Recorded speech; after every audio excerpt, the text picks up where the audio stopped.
Everyone online has been selling you the Smith maneuver and tells you why it works wonderfully, but it doesn't work in all circumstances. Today, I'm going to show you a real client example of why we decided against doing the Smith maneuver for this particular client. For those who don't know me, my name is Austin Ye. I'm a Smith Maneuver certified mortgage agent who is based in Toronto but funds mortgages across the nation. I've helped multiple high-income earners convert their non-tax deductible mortgage debt into tax-deductible mortgage debt to help them build wealth and pay off the mortgage sooner.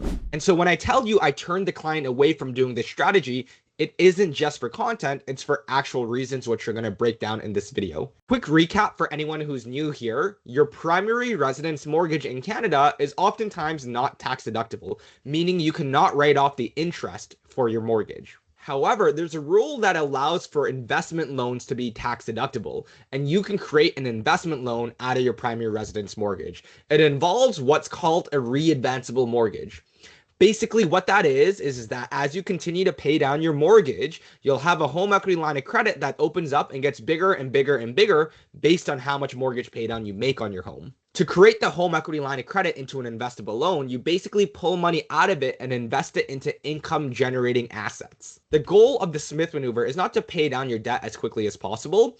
If you are a high income earner, oftentimes that's not really an efficient use of capital. Instead, what its goal is to convert your non-tax deductible mortgage into a tax deductible investment loan. And a common misconception is that you're not increasing your leverage, rather you're maintaining a comfortable leverage throughout the entire duration of the mortgage. Given that tax deductions play a huge part of the Smith maneuver, so does your marginal tax rate as well. If you're in a higher marginal tax rate, you are going to benefit from the Smith maneuver more than an individual who's in a lower tax rate. So let's make sense of all of this using this case study. Let's call the client Mike. Mike's been a T4 employee for about 10 years now, and he's been steadily increasing his income over the past decade. And now he's at a marginal tax rate of a little bit over 44%, earning about $165,000 a year. He's disciplined, he saves money, and he's working on paying down his mortgage. He can be a perfect candidate for the Smith maneuver.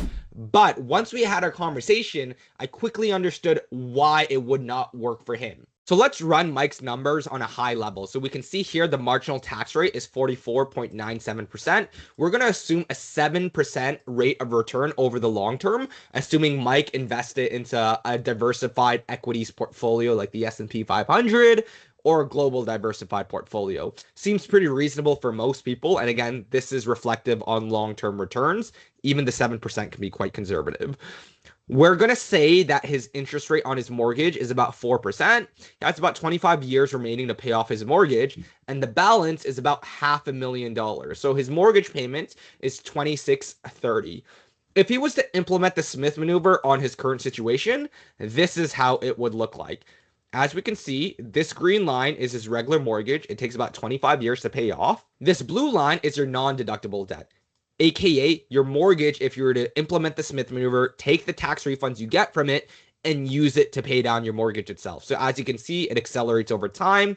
By about 21.3 years, there's no more mortgage remaining, but that mortgage is being converted into deductible debt. As we can see in this purple line here, this is your investable loan or your home equity line of credit. As you pay down your mortgage, it's being converted into a HELOC. And this HELOC, of course, is being invested. So as we can see with the 7% rate of return, by the end of year 25, Mike is going to have a portfolio of $905,000. He's going to get about $134,000 in tax refunds over the duration. And his total net worth increase is going to be about $405,000. So it seems like a no-brainer to do the Smith maneuver in Mike's scenario, right? Not exactly. So while the numbers made sense, I asked Mike about his future plans. I asked him, is he worried about his job? Does he expect his income to continue to climb? Any inconsistencies in income? And that's when he said, Austin, I'm thinking about going self-employed actually. I want to be my own business owner. And that's when I asked him what he expects his income to be starting off. And he said it's going to be extremely variable starting off. Whenever someone goes self-employed, the income is usually a bit less in the first couple of years, and they hope for it to continue to grow and scale over time. Now that makes a big difference because marginal tax rate is a huge variable when it comes to implementing the Smith maneuver. So let's take a look at Mike's scenario. Currently, he's at a marginal tax rate of 44.97%, earning about $160,000. HELOC is 4.95%. But he's going to get a tax refund because his HELOC is going to be invested. He's going to be generating income from it. As a result, the CRA is going to give him a tax refund, and so his after-tax interest rate is going to be 2.72%. Given that the interest rate on his mortgage is 4%, there's a massive spread between his investment loan and his non-deductible interest rate on the mortgage. However, once he goes self-employed, he's not sure where income is going to be. He mentioned the first couple of years could be rough, but he's expecting larger upside 4 or 5 years down the road. So, assuming his income drops to $55,000, his marginal tax rate is 23.15%. With the same HELOC, his after-tax interest rate is going to be 3.8%. The reason why it's a lot less is because of the marginal tax rate. For example, if Mike pays $100 in interest and he writes it off, he's going to get about $4.49 back from the CRA in this scenario. However, if he goes self-employed and he spends $100 in interest, he's going to get about $2.32 back from the CRA, a lot less, right? So this impacts the numbers drastically because his non-deductible mortgage rate is 4%. So there's not as much of a spread or benefit from doing the Smith maneuver in this specific case. So Mike said, yeah, I guess that makes sense for the first couple of years, but in year 5, 6, 7, I'm expecting to make about $220,000. So that's when we had a conversation about taxes. I told Mike to loop in his accountant and ask him what the game plan would be if he makes $220,000. Because if he can live on $55,000 and he's self-employed, maybe it may make sense for him to start incorporating when he's making that amount of income so he doesn't have to pay personal income taxes on everything. Again, that's a conversation that he should have with his accountant. But when you are self-employed, oftentimes these individuals have much stronger tax strategies than the Smith maneuver or cash damming because they can control how much income they pay, what they can write off, of course, again, with the help of the tax accountant. So presumably, even if Mike starts making $220,000, $230,000, if he doesn't pay himself all of that income, he may still be stuck with the marginal tax rate of 23.15%.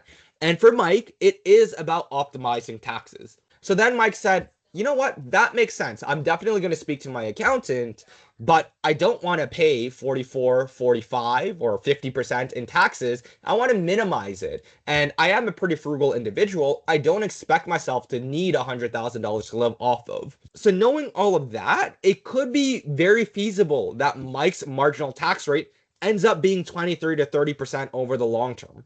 And so while implementing the Smith maneuver can still make sense numbers-wise, which I'll show shortly, it may not be the savings he was looking for because, again, the after-tax interest rate and the non-deductible interest rate are more or less fairly similar. So we're going to rerun the numbers on the calculator.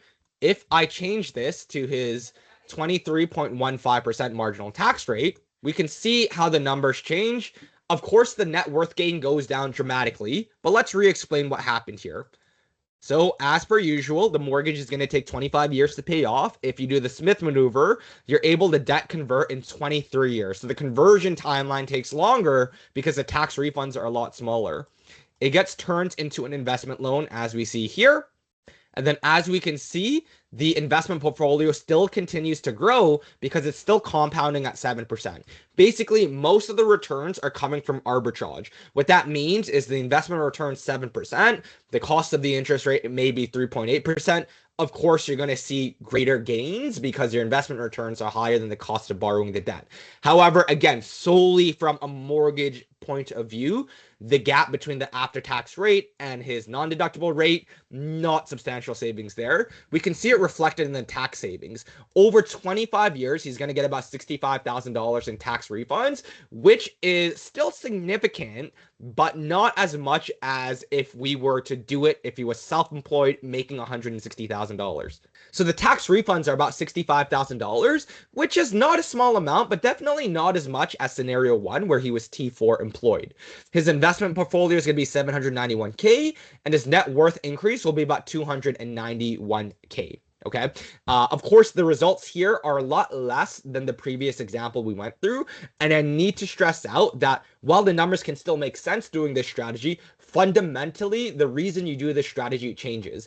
Yes, you can convert debt into something that's tax deductible, but that being said, you're not getting massive amount of savings from doing that because, again, the gap was only about 20 basis points or so. So most of the ROI is actually coming from the arbitrage between the portfolio growth and the cost of the debt, which is substantially different fundamentally if you are in a higher tax rate implementing this strategy.